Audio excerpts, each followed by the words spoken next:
It's funny. Sometimes the most common words, the ones we use every day without a second thought, are the ones hiding the most incredible stories. Today, we're going to take just one of those words, pull it apart, and see what we find. And I think you'll be surprised. It opens up a whole world of meaning and a really powerful idea about how we communicate. Okay, let's get into it. So, here's the question that's going to drive this whole explainer. How complex can one simple word really be? I mean, have you ever just stopped and looked at a word you use all the time and wondered what's packed inside? We're about to see that what looks simple on the surface, well, it can have some serious depth. And the word we're putting under the microscope today is verse. We're pulling all our info straight from the Simple English Wiktionary. Now, that's a resource that's all about making things clear and easy to understand.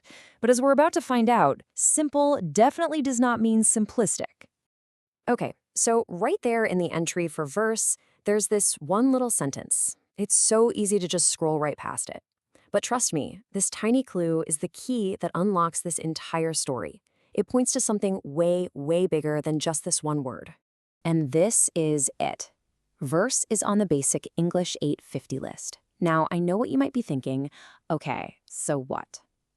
But that number, 850, that's a huge deal. This isn't just some random list of words. It's a very specific, carefully selected group of words designed for a massive job.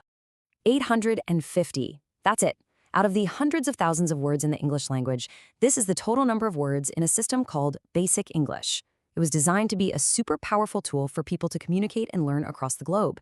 So for a word to make this VIP list, it has to be absolutely essential. So the question is, why verse? All right, let's start on familiar ground. Verse as a noun. This is how pretty much all of us know it and use it. The Simple English Wiktionary actually gives us two main definitions here, and they're pretty different from each other. So meaning number one is exactly what you'd expect, right? It's poetry. It's the lyrics of a song.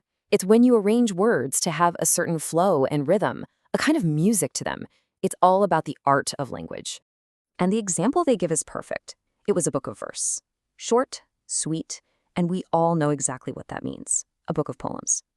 Seems pretty fundamental, for sure. But that's not the whole story for the noun. See, a verse isn't just about art. It's also about organization. And that brings us to its second, much more specific meaning. In this case, verse is almost always used in a religious context, especially the Bible, to mean one single numbered line in a chapter. It's a tool for finding your place. And this example just nails it. It's one of the most famous verses there is. And that whole structure, chapter 3, verse 16, is instantly familiar to so many people. So, okay, verse is art and its structure, but what if I told you it's also an action? So let's just pause here. On one side, we have the noun, a thing, like poetry or a line of text. But on the other side, we have the verb, an action, something you can do. And it's about studying. This is where the word verse really starts to show off its range. All right, get ready for a bit of a surprise. Verse isn't just a thing. It's something you can do. As a verb, it has a meaning that, honestly, a lot of people have probably never heard before. But here's the crazy part. You've probably used a version of it without even realizing it. So here it is. To verse means to study a subject in depth, to really dig in and become an expert. It's an act of focused learning, of trying to achieve mastery. All of a sudden, this little word is all about gaining knowledge. And this is the aha moment. We all know the phrase well-versed, right? When we say someone is well-versed in a topic, we mean they've studied it. They know it inside and out. That's it. That's the verb, right there in action. We've been using its essence this whole time. Now check this out. Look at the synonyms here. Study, learn, examine, analyze. They're all about active, focused attention. To verse means to actively engage with something. And its direct opposite? Ignore. It's the opposite of paying attention. To verse is literally the opposite of ignorance. How cool is that? And verse isn't some lone wolf word either. It's part of a whole family. Think about it. Converse, to turn with others in speech.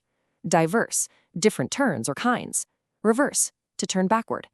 They all have this shared root meaning of to turn. So verse fits right in. It's the act of turning your mind toward a subject. It all connects. Okay, so let's circle all the way back to where we started, that exclusive list of 850 words. We've seen verse as poetry, as biblical structure, and as the act of deep study. So, why? Why does this one word, with all this hidden complexity, get a spot on the basic English list?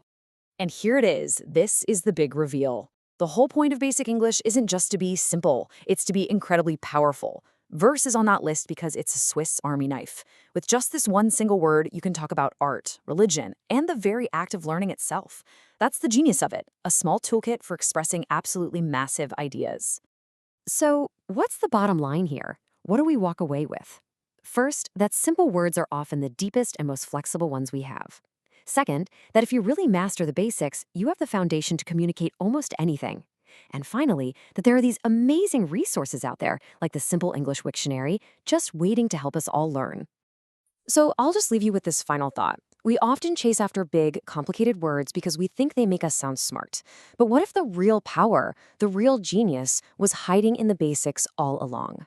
What if mastering a simple word like verse is the true key to understanding our world a little bit better? It's something to think about, right? Next time you see a simple word, maybe give it a second look. You never know what you might find.